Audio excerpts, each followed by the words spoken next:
That's him going feet, squeeze, sink, hands. That is him getting a tackle position to come and tackle me that we did like a million times. That's him at my mom's. He doesn't hold it high and tight, bad coaching by me, but running around, playing football. All he talks about is football. Made his mom bring him to one of our games.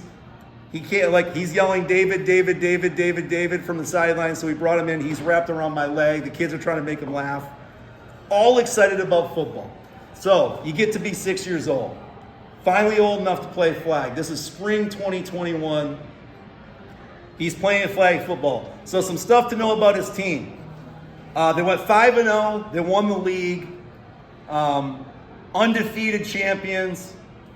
And he had a horrible experience. It was terrible. I was so excited about this. I went and spent $100 on cleats and, I only have a daughter, so this is like my first, let's play some ball. He's excited about it. Cleats, wide receiver gloves, mouthpiece, the whole thing. I'm like, I get to be a coach and watch him. This is going to be so fun. And I went to every practice, and I was miserable watching every practice for this kid. So it was spring. So this is for the guys that coach these younger kids. They did 3 hour-and-a-half practices a week for 6-year-olds. Then played games on Sundays. I watched him know your kids developmentally. He would struggle. He's still like 100 miles an hour kind of kid. I would watch every practice, 45 minutes to an hour. He's falling out and starting to struggle. I went to the very first practice. They had 11 players and 4 coaches. So they had plenty of coaches. First practice. 10 minutes into the first practice, yelling at kids for not paying attention, and they're punishment running kids, 6-year-olds. 10 minutes in, he was punishment run for not paying attention. That would go on. Hour-and-a-half practices, never shortened on snow on the ground for 6-year-olds. Never shortened. Coaches having kids stand around for 10 minutes between reps and then yelling at kids for not paying attention. I watched a scrimmage where no coach is watching kids. They're all watching the field. One kid laying on the ground. Gabe does the little kid thing. He goes to jump over him. The kid trips him. He lands on him. The kid starts crying to the coach. Coach comes over to start scolding Gabriel because they weren't watching, didn't see what happened. He could not process why he was getting yelled at. Has a full-fledged meltdown. I have to carry him off the field in front of 50 people. He's screaming, crying.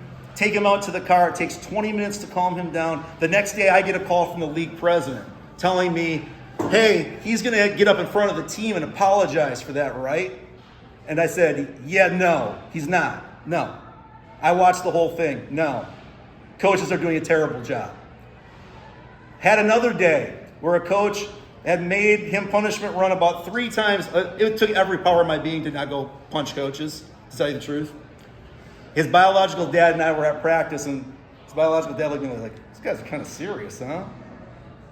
So I watched him run about 3 times because he's spinning around being a dinosaur or whatever. The 4th time, this coach goes, go run, I don't care where to. Gives him a little on the way. I'm not saying it was abusive, but he falls down 50 times. He falls down. That didn't upset me. What upset me was he didn't go run to help him up and then say go. Just turned around and went with the other kids. So this kid finished, he told me 50 times he wanted to quit. I'm like, you can't quit. Got to stick with it. That's the thing. Stick with it the whole season.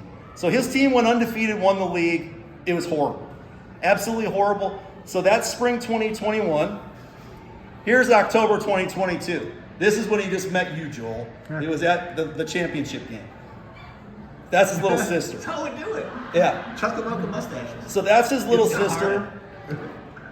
They said, we don't get to see you during football season. We get to control your whole day, they told me. So I said, if you control my whole day, we get to go see the championship game.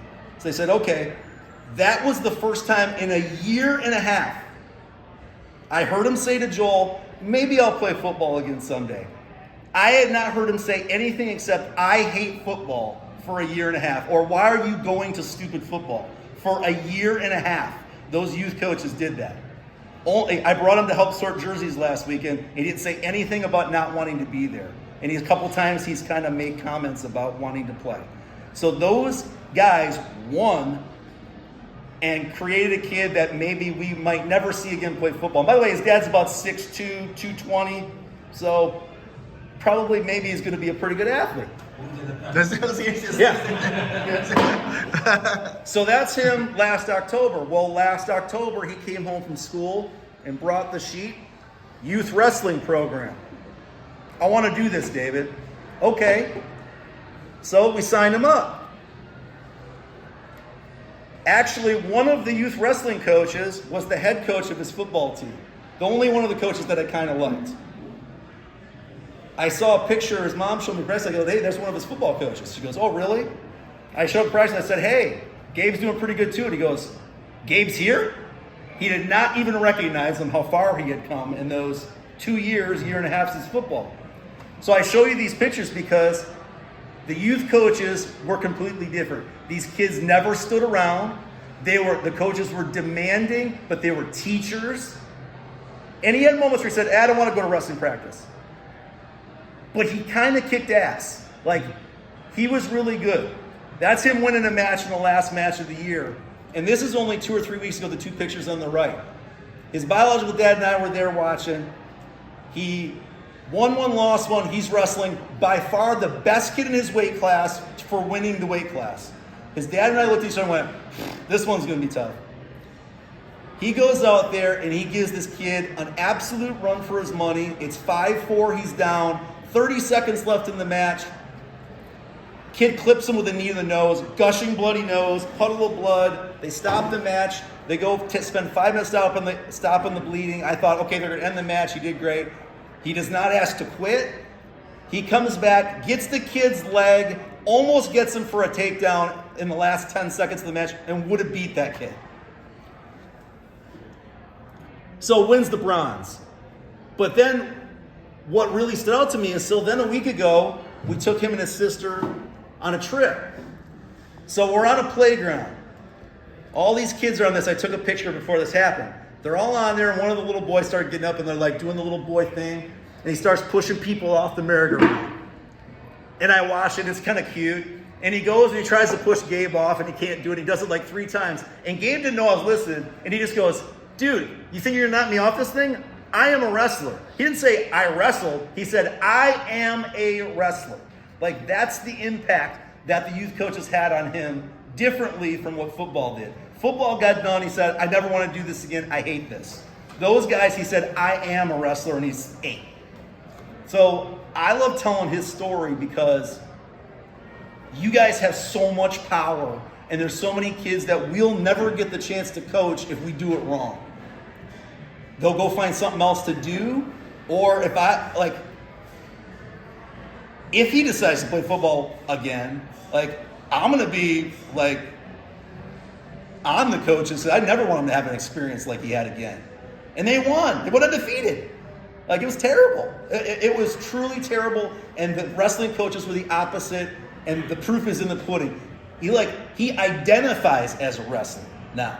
That's the chance we got as football coaches. The story I was just telling about, Greg Kuhn and I were at clinic in Atlanta a couple weeks ago, and this offensive line coach got up and talked about a kid that was bullying disabled kids at school, walked in his office and wanted to play football. He said, the first thing I said is, you have a lot of nerve coming to my office to want to play.